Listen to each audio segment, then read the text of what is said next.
a tendency of going long, and I don't want to today. So thank you for being here. My name is Adam Mathis. I got us to Coleridge 2 or 3 weeks ago, because I had a little too much fun enjoying the themes that George has been exploring that I've gotten to be a part of for just the past past few weeks. I've only attended old-fashioned Sunday school a few weeks. But Samuel Taylor Coleridge is one of my favorite theologians. Ended up writing a dissertation on his theology at Emory. Just graduated in 2020, and so I don't have a whole lot of practice in presenting to a audience that doesn't know him deeply. So forgive me, ask for your forgiveness in advance if this goes off the rails. Just raise your hand, and I'll try to bring it back in. But Coleridge is mostly known for his poetry. He was the author, most famously, of The Rime of the Ancient Mariner and Kubla Khan and Christabel. He and William Wordsworth were good friends, and together they inaugurated what became known as the British Romantic period of English literature. He was also probably mostly well known and regarded as a literary critic. Coleridge was. It was his mind that interpreted Wordsworth in the way that made Wordsworth who he is today in our memory. He's also credited mostly for the thinking behind Wordsworth's poetry. They had a very interesting relationship. It wasn't always healthy to Samuel. William was a bit abusive to him, but Coleridge suffered with him nonetheless. Coleridge also suffered from an opium addiction, which came to characterize much of his life. He was born in 1772 and died in 1834, and his later years, when he was in more of a recovery, he transitioned from poetry to prose and really brought in a lot of German idealism, a certain sort of philosophy into his thinking. And for this, he's remembered by John Stuart Mill as being one of the authors of the two greatest intellectual trends in England in the 19th century. The first being Jeremy Bentham and his utilitarianism and the empiricism that supports it, and then Samuel Taylor Coleridge and the idealism that he brought from Germany into the English intellectual tradition. So John Stuart Mill sees these two individuals setting up the intellectual trajectory for the 19th century. And so I hope to introduce a little bit of how and why Coleridge is important to the Christian tradition, especially the English Christian tradition. So we've been reviewing, to summarize where we've been, and I had to use this smaller screen so I have access to my speaker notes. So you're going to see me cheating a little bit, but I don't want to, like I said, go off the rails too much. These two images I use to summarize sort of the competition of science and religion that we've been following in old-fashioned Sunday school. The image on the left shows the authority of revelation. It shows the Christ child emanating light as the source of light, and the admirers, it was the adoration of the shepherds gathered around. Those who are closest to Christ are most illuminated, and the farther away you get from the Christ child, the more obscure one becomes. This is to characterize the type of inquiry that is deductive. It starts with first principles and moves to other truths or other interpretations of meaning from first principles, such as, in the beginning, the Word was God and the Word was with God. That would be a first principle that then theologians may deduce other doctrines from. It also could be a scientific sort of deductive rationality, such as Newton's first laws or laws of physics, where the pursuit was to try to identify truths that hold the universe together, from which all other truths could be certainly deducted. And that was how thinking happened most profoundly in the 17th century. So that's the image on the left. The image on the right shows what happened in the 18th century, where reason took the place of revelation and became the source of light. And this is the image by Joseph Wright of the philosopher lecturing on the orrery. And the orrery was a mechanical device that would depict the movement of the planets around the sun.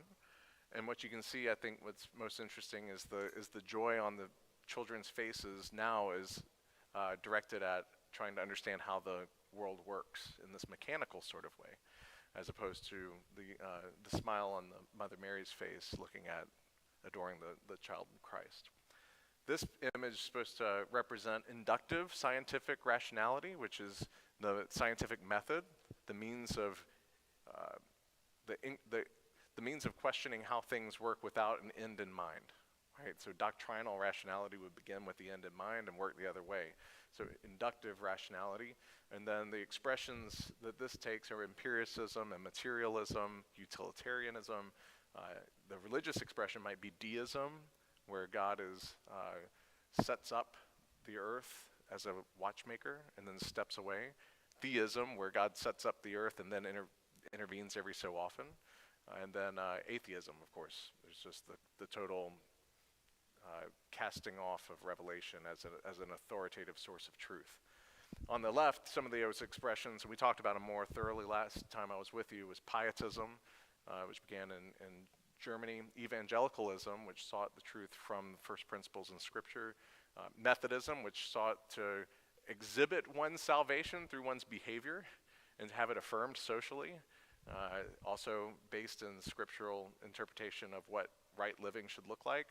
Millennialism, which was a certain expectation of the end times coming, and also rational orthodoxy, which might be, if you think of a caricature of what religion looked like in England in the 18th century, it was dry and rigid and authoritarian and doctrinal. That sort of mode of religion is rational orthodoxy or dogmatism. But anything that begins with first principles and then deduces a place in the world from those first principles is what's represented on the left. And so what I posit to you today is that this is a way to understand the competition of nature and religion as it was emerging roughly from 1600 and then colliding or coming to a nexus in the Romantic era at the end of the 18th century with Samuel Taylor Coleridge. But to get to Romanticism, we have to briefly go through two other individuals, one by Emanuel Kant and Johann Gottlieb Fishta. So Kant, to keep myself simple, this is where I have to go into my notes. His idea was that the mind works to lead us to see a certain way. And that this is different from saying that the world works in a certain way. It says more about the mind that sees the world than it does about the world itself. So this became known as Kant's Copernican revolution in philosophy. Whereas prior to Kant, there were arguments saying that the world works in this certain way. Think Newton. Or revelation. No, God created it, and humans are at the center. And if you remember last time I was with you, if you were here, I took an excerpt from a critic of Galileo that said that it's impossible for there to be moons around Jupiter because that would disrupt the holy number 7, and therefore it can't be. And they wouldn't even look through the telescope, right? They wouldn't accept what they saw because reason, as the devil's mistress, would lead you astray. And you have to trust what's given to you in Revelation more than what you sense, because your senses will lead you astray, as often they do. Well, Kant turned that on their head and said we have no access to the way the world really works. We have no access to God formally from ourselves individually. If someone claims to have immediate access to God, things typically go poorly, right? Especially if you're a Jew. It really goes poorly for you if a Christian says, I have access to God, and you don't. And so on behalf of the emerging civil society during the Enlightenment, Kant wanted to limit what was possible to be said about God. So you can't say with any certainty, because you have some privileged insider information, that you know God's will. It's given in Revelation, but there must be some sort of, that's different from saying you know it. Similarly, you can't really say you know how the world works, because we don't have access to it. We only have access to our sense experience, and that is not the same thing as having true knowledge. And he did this in a very formal, very difficult to access way, but in a way that was profoundly influential. And we still today think in terms that Kant spelled out for us. So we are very much subject to the world as it was described by the second Emanuel Kant. So Fishta read Kant, and from a different, so from a different part of Germany and interpreted him and actually wrote a response that many thought was actually Kant. He understood Kant so well that his own writings were mistaken to have been Kant's. And it wasn't, it was Fishta.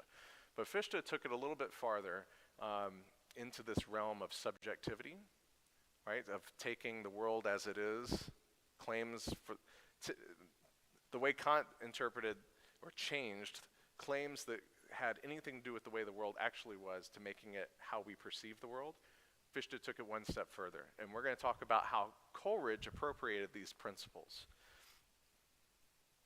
Specifically, I want to say that that Fishta claimed that the individual self was grounded in the absolute I am.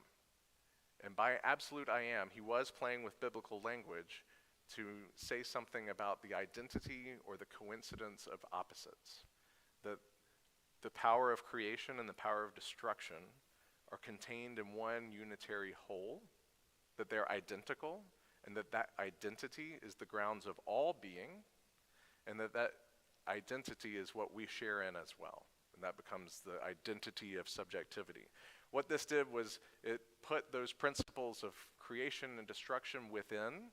It internalized them as opposed to them being external in nature or in religion. They became internal. And then that also put a principle of progression internal. It internalized a principle of progression that was observed in nature and in the world. Now, when I say principle of progression, the best way to understand that is in how we understand its probably fullest and most profound articulation in Darwin, in evolution. That there is a principle of progress observable in the world. That when a species encounters opposition, it will either overcome it or be consumed by it. But that there's progress.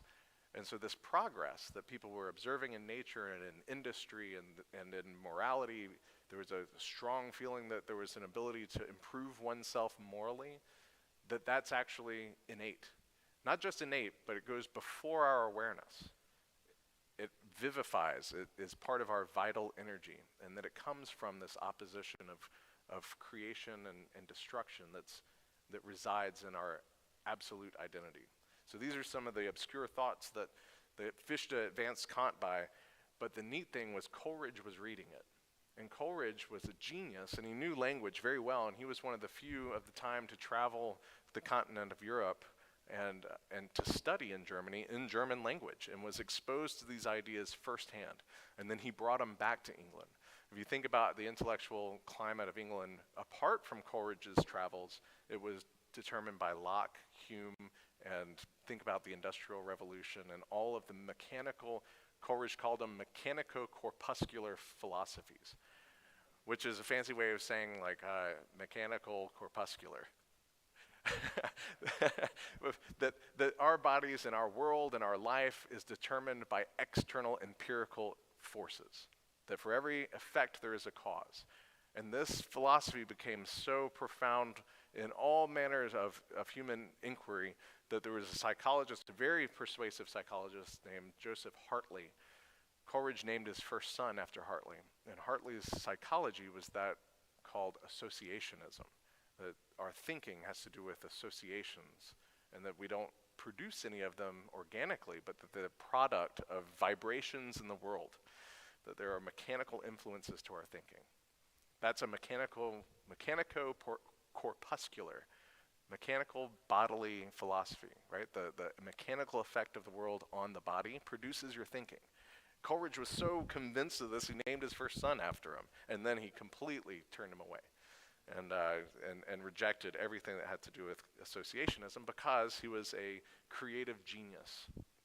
He was a poet, and he believed in creativity and freedom and the power of the mind to take you places, and that this was impossible if one lived according to the terms of the mechanico-corpuscular philosophies. If you follow those philosophies to their end, then we're just subject to the world. That we're captive to nature. We are an effect of a natural cause, and we have no freedom. We're completely determined. We're determined by our appetites, right? And he says that's not true. That can't be. For as much as they were persuasive, he was unconvinced. So Coleridge takes these three principles, and these three principles we're going to talk about are alive in the whole spirit of the age. So when you think of Romanticism and all of its manifestations, especially English and German, and I'd love to read literature with you on this and see how they show up, these principles show up. And I'm just pointing them out to show how Coleridge adapted them and then made them his own for England. So the absolute I am, the spirit and the principle of progress as internalized, and then the living word. That's where we're going to be going. Now the absolute I am. I'm using images from William Blake. You may recognize them. And so when I talk about these ideas being alive in the spirit of the age, it wasn't just Coleridge. There were others that were thinking in this way. And again, he was the one who was peculiarly equipped to put it into writing in a way that was timely and informed. So others were thinking about this stuff, but he was the one who put it into writing in a certain way. So these images, a lot of them come from Blake. So the absolute I am. In the beginning, God created the heavens and the earth. Now the earth was formless and empty. Darkness was over the surface of the deep, and the Spirit of God was hovering over the waters. This is an image of The Ancient of Days by William Blake. And what's interesting is that the Creator is contained within the circle of the sun, which is shrouded by the clouds. So it's darkness and light contained into one. And by its outstretched hand, using a compass, measures creation. That measurement of creation is both a distinction and a containment, right? So it's distinguishing one side from the other, but it's contained within. And a compass is used to create a circle. So if you think of all of those things, a compass creating a circle which contains within it extremes of one point from another.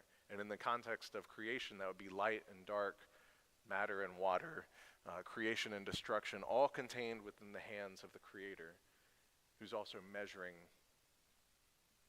out creation. That's what I mean by identity.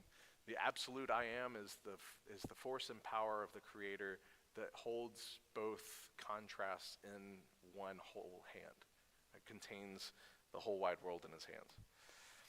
So that's an external sort of metaphysical way of construing the absolute I am. But it also became an inward principle of psychology. And it was, the original way Fishta introduces it it's inaccessible to your reason. You can't think these things. This must be what is the case for you to think the way you think. And then the Romanticist said, no, I'm already thinking it. I've got it. I'm going to run with it. So it was actually a philosophical fallacy, but it came really interesting.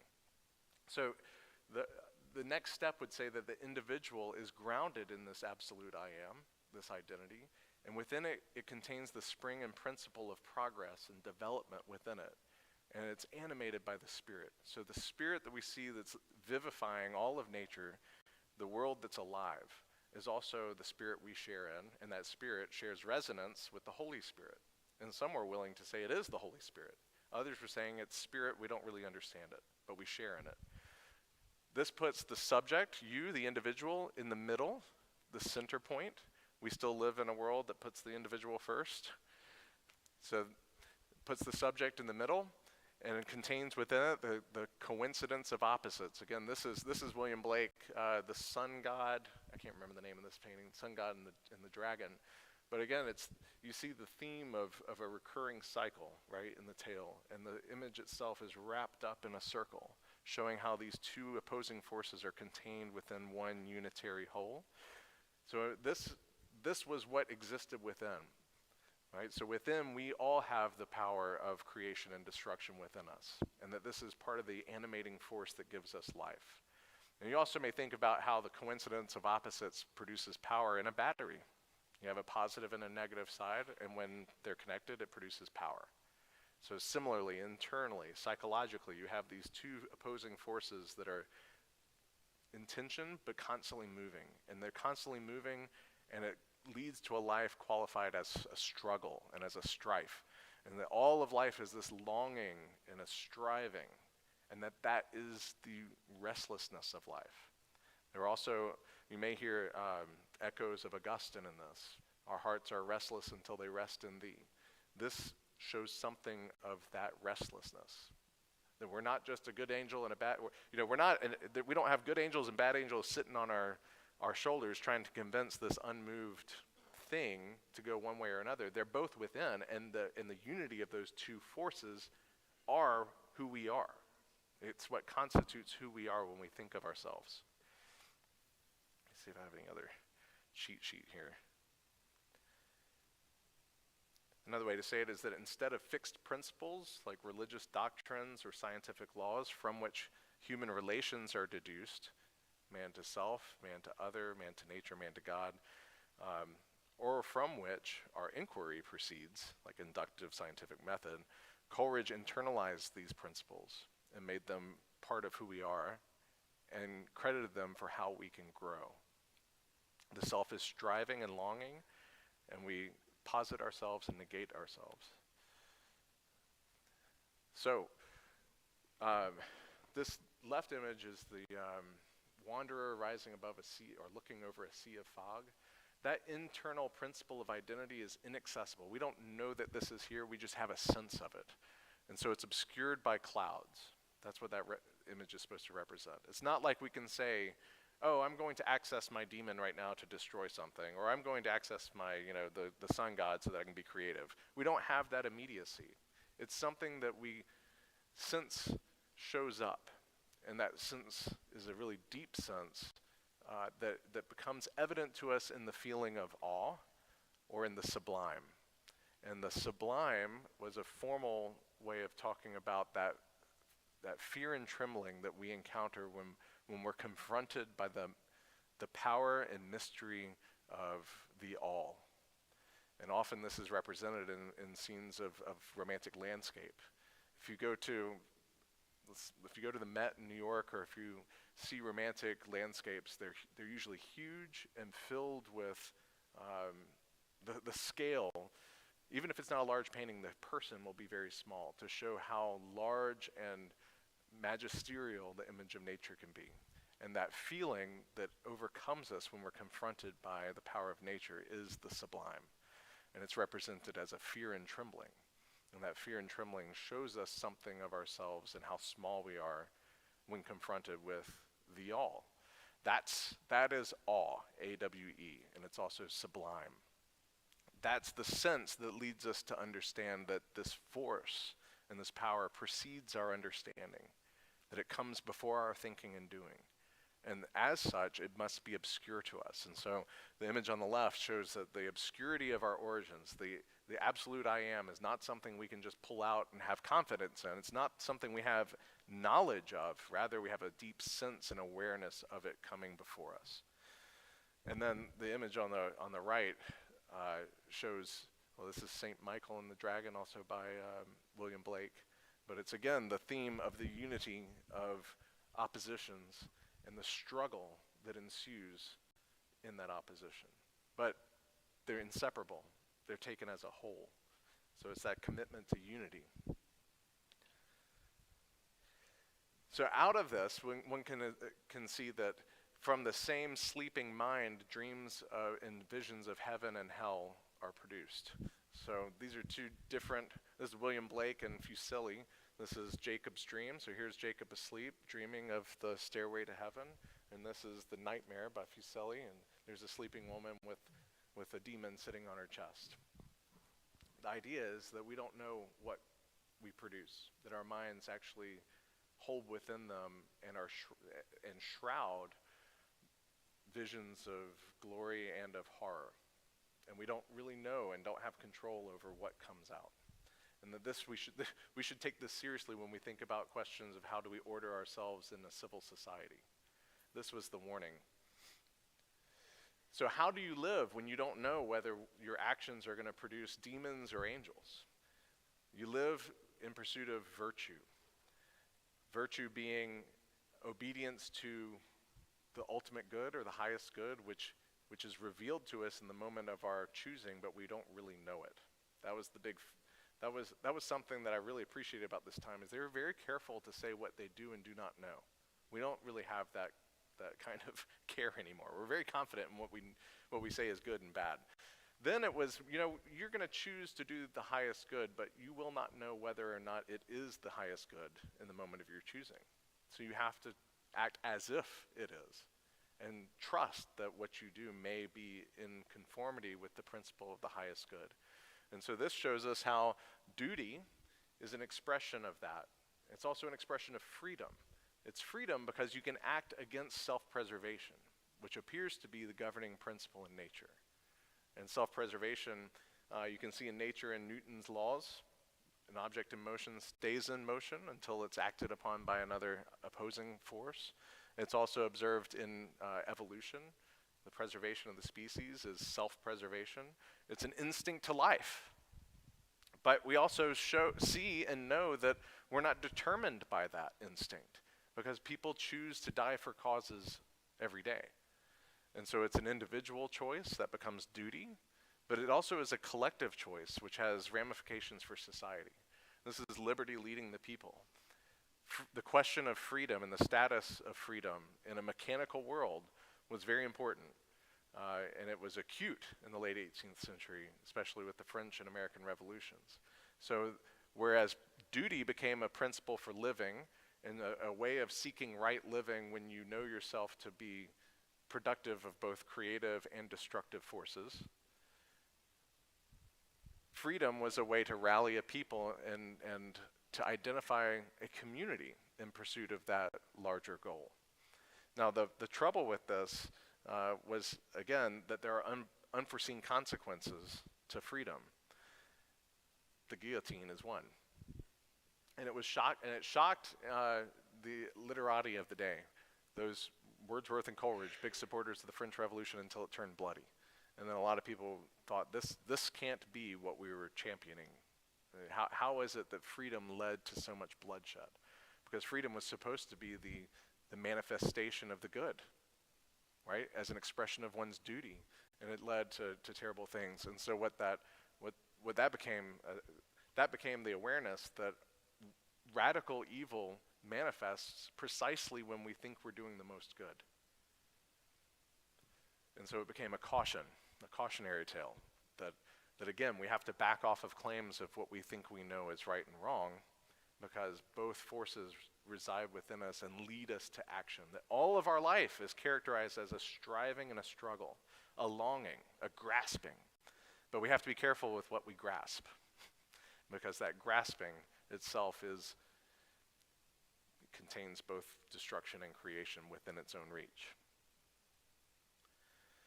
So Coleridge, he was looking for a way to live within this awareness. And these are two images of William Blake. The one on the left is Hebrew characters in human form. And it's just a sketch, but it is Blake playing with the idea that the Hebrew characters are living. And what would it look like if you were to depict them as living bodies? It's just a sketch. And the image on the right is the angel of Revelation. And I just thought that was a good one. Coleridge brings all this together by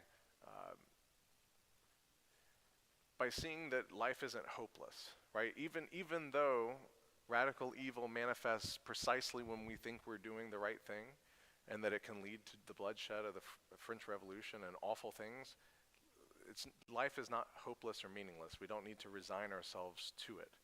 Similarly, he observed England being controlled and determined by the success of the mechanico-corpuscular philosophies. He saw people living diminished lives because the terms they were given to live by reduced them to hands in industry. If you've heard of the expression a hired hand, that came out of the Industrial Revolution, where you needed a hand to help work the machine, but the machine did the work.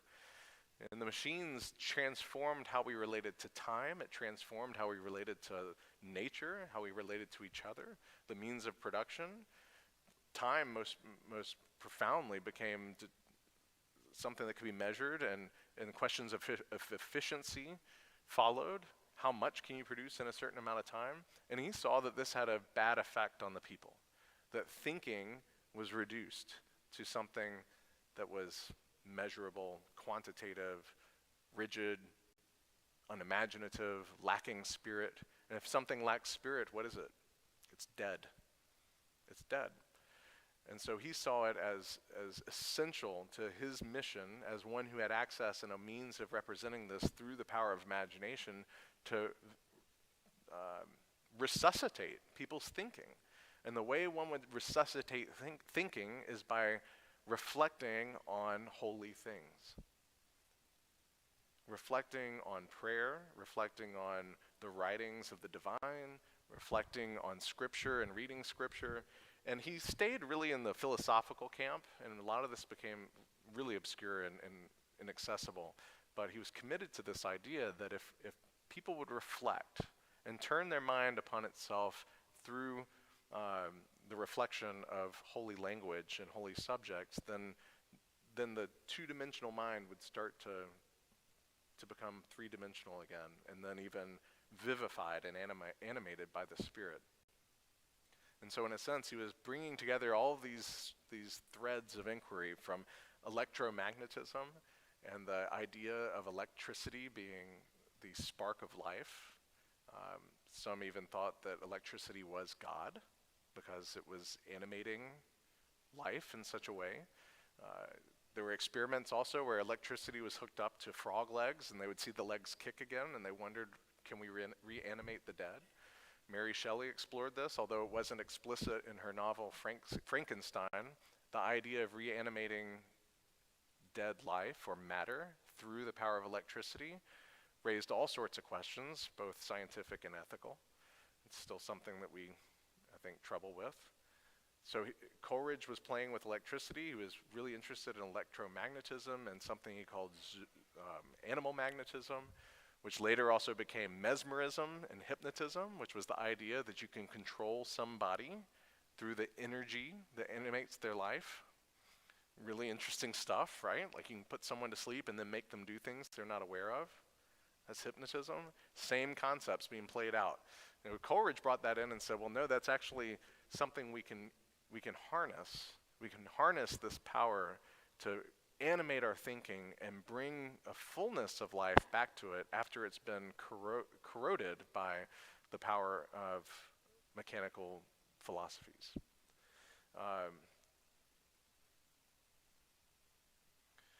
To put this in a little bit more context, a couple weeks ago I had a little excursus on Jeremy Bentham's prison.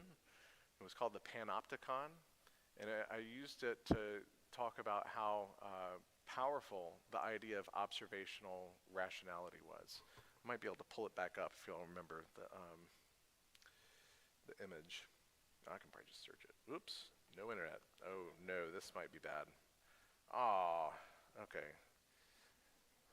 Man, what a one click derailed me. There's internet here, right? Does anyone know, George?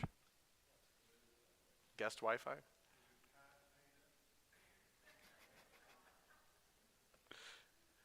Does anyone know the code? Lowercase? All caps or just?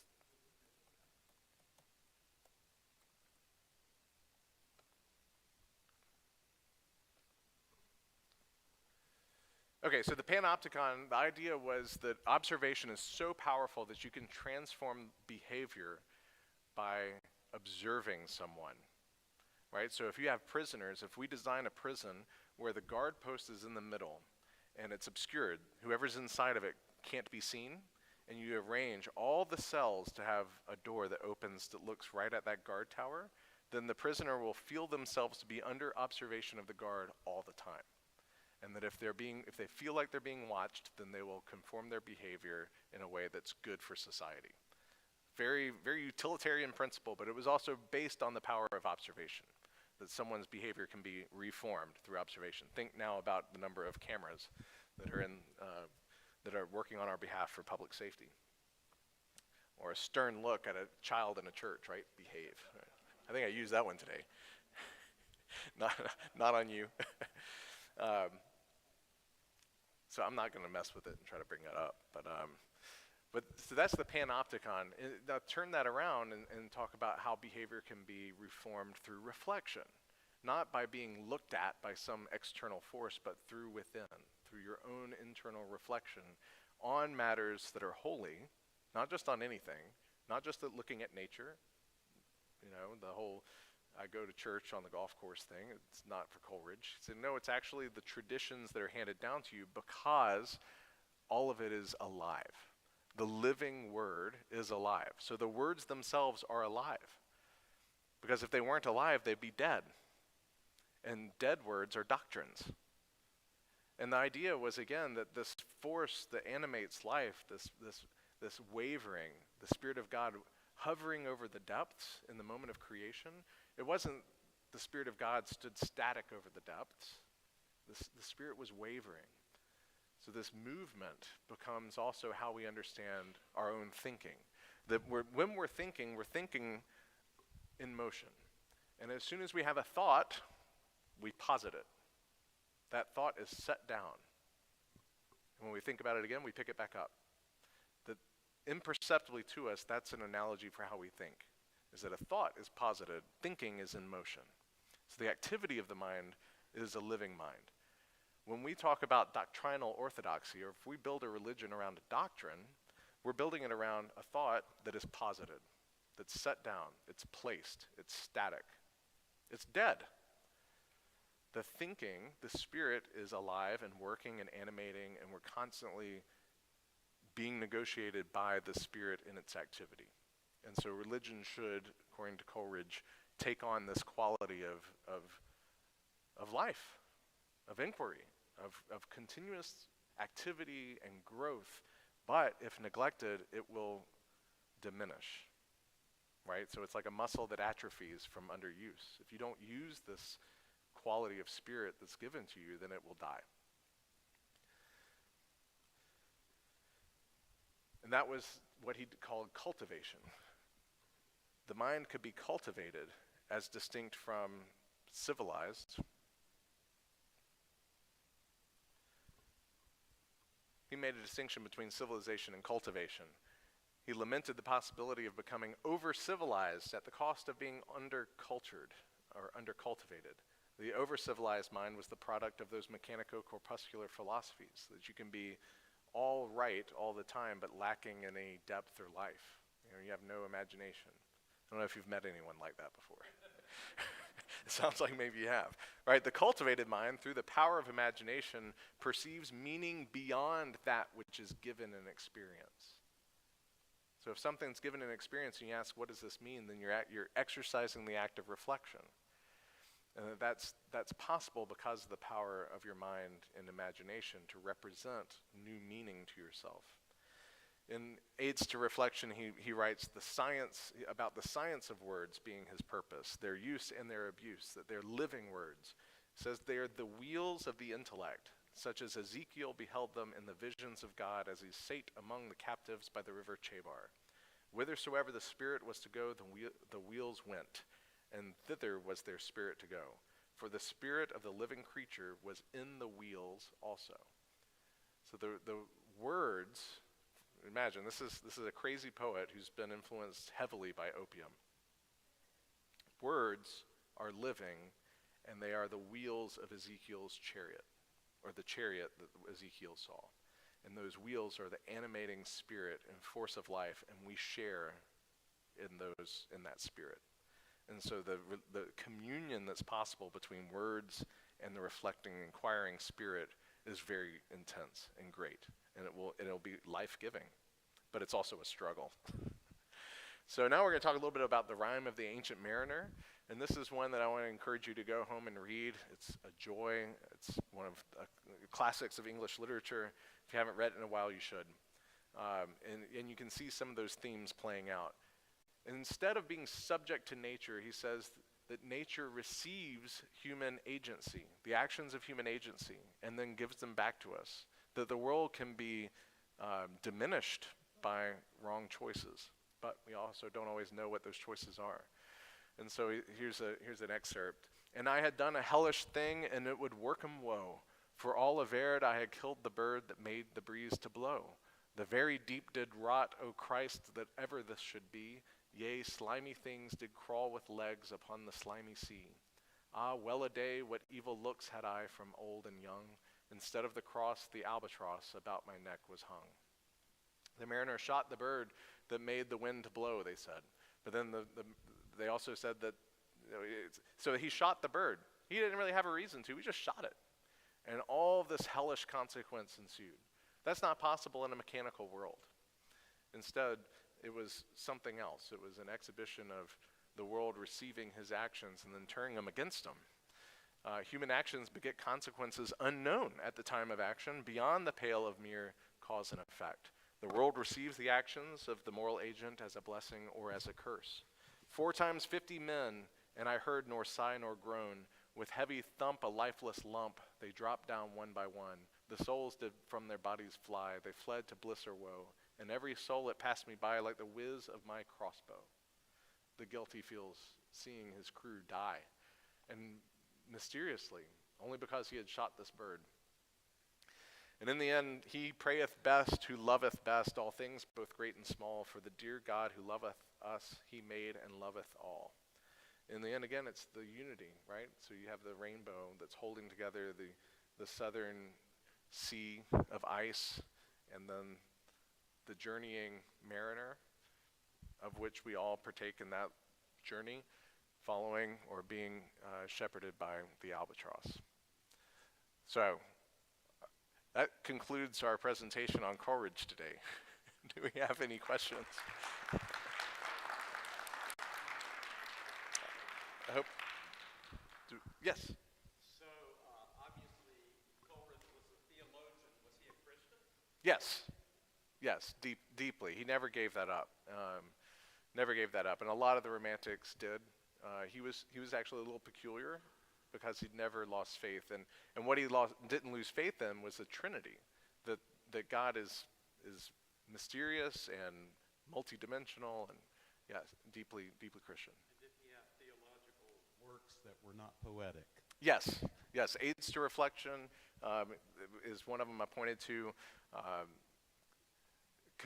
Confessions of Inquiring Spirit. He has several. They're kind of hard to get into.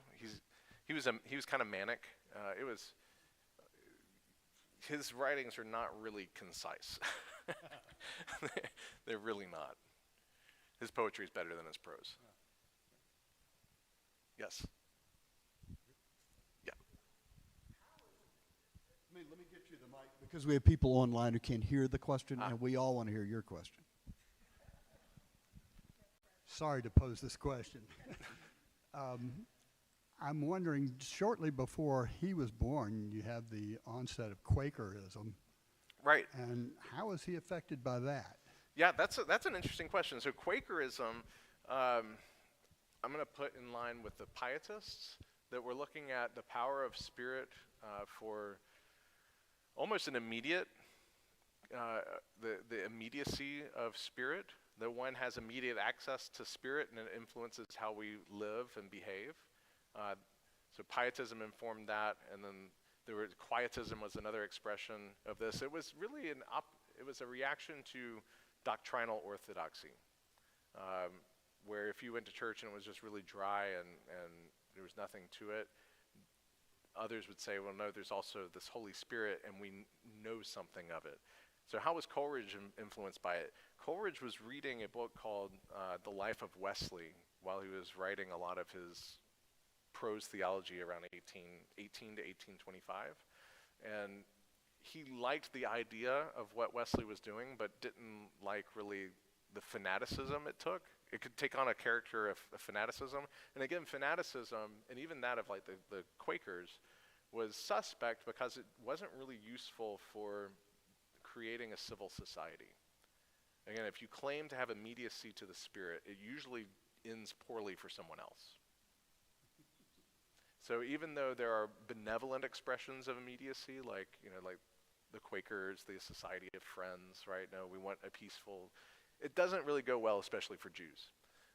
And so Moses Mendelssohn was one of the fathers of German Enlightenment, and he shaped a lot of the way that was at work.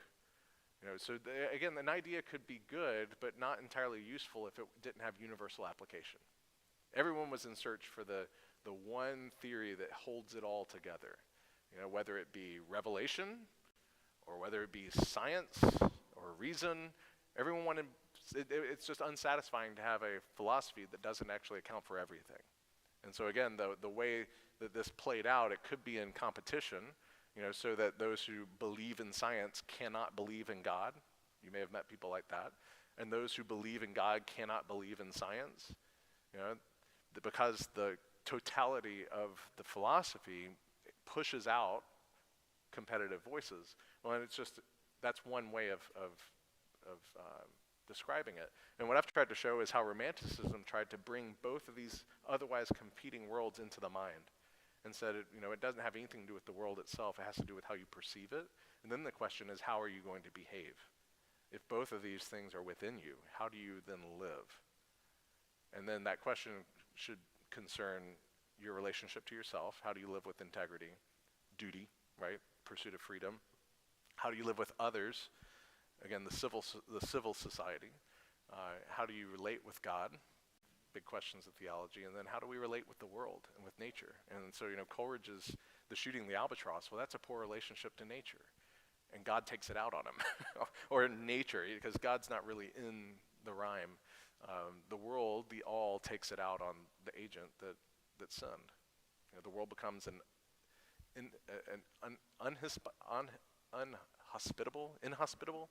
inhospitable place if you commit that sort of crime. And that's what he was illustrating for us in that poem. Does that answer your question? How was he influenced by it? He was skeptical of fanaticism, but he believed in spirit. So spirit had to be moderated in some way, right? So you didn't have access directly to spirit, but you had access to spirit in church, Bible, preaching, prayer, and the traditions. So the church actually moderates spirit, or mediates spirit. And in that mediation, we have access to spirit. And it's safe, and it works for civil society. Great, thank you. So we're going to go until 11 o'clock, when for the benefit of teachers, we are going to stop. Any other questions? We still have another 5 minutes or so. Yes. Well, Adam, answer this correctly. So is there any evidence that Desjardins was influenced in his thinking by either Coleridge or the people that influenced Coleridge's thinking? I don't know about Desjardins, but if we take John Stuart Mill for what he's saying, that all of English thought is influenced by these two trajectories, then you can say yes. If you speak English, it's kind of like saying, have you been influenced by Shakespeare? Honestly, it kind of is. Coleridge is one of those voices in English, in the English intellectual tradition, that you will have some sort of influence either against or for. I could make an argument for it. I'm not sure where it would show up explicitly. Yeah, it's an excellent question. I'll look. Desjardins, of course, was born in France, but then early after becoming a Jesuit, winds up having to leave the country and go to England. There you go. So we're being in England at the beginning of the 20th century. This was in the water, I think. Although I think it still is in the water. A lot of what we've been talking about is, and I think a lot of what we do here in church, is the recovery of the interior life in a world focused on the exterior. Does that make sense? In a world that's out of modernity and the Enlightenment focused, to our great benefit, on quantitative exterior things, we have lost, we believe, some connection with, understanding of, and relation to the internal. And what we do in church, is large part here, is try to recover that internal, because they go together. As it's mediated through the tradition. Yeah, exactly. Because you can be internal just by yourself on a rock on a hill somewhere, but we can't say that with any certainty that that's a Christian experience, right? Because it's kind of like the golf course argument. Oh, you may have encountered something, but how can anyone else know that it's Christian? Well, if you do it here, in the church, in worship, with Bible and prayer, mediated by the tradition, it's reliably Christian, right? So you can say with certainty that if you have a movement of the heart while you're in worship, that's a Christian movement, right? As opposed to a movement of the heart while you're at a museum looking at beautiful paintings. That is a movement, but maybe it's an inspiration. Maybe it's the Mexican food you had last night. He's been to Jalisco's, yeah. Any other questions? I hope you can see, so thank you very much. That was wonderful. My pleasure. Thank you. I appreciate it. I do hope you can see some correspondence between the themes that Adam is addressing and the themes that we've been picking up on in Delio and Teilhard de Chardin, and frankly, a number of other things that we've been reflecting on. And I do think this interior-exterior is an interesting frame because we are trying to bring those back together, and that's what Teilhard is doing when he talks about love being the energy that drives evolution. What Adam has said, in short, will come back to you, I suspect, week after week. So we'll have you come back in a couple of weeks when we have new questions for you about all this. I, for one, was just remembering my mother's advice to always act as if whatever I did would be on the front page of the newspaper the next day, which sounds a lot like prison to me, and it felt like prison then. So that's good. All right, great. So we'll start again with Teilhard next week. Adam, thank you very much. We will indeed have you back to reflect on what we've done. Go in peace to love and serve the Lord.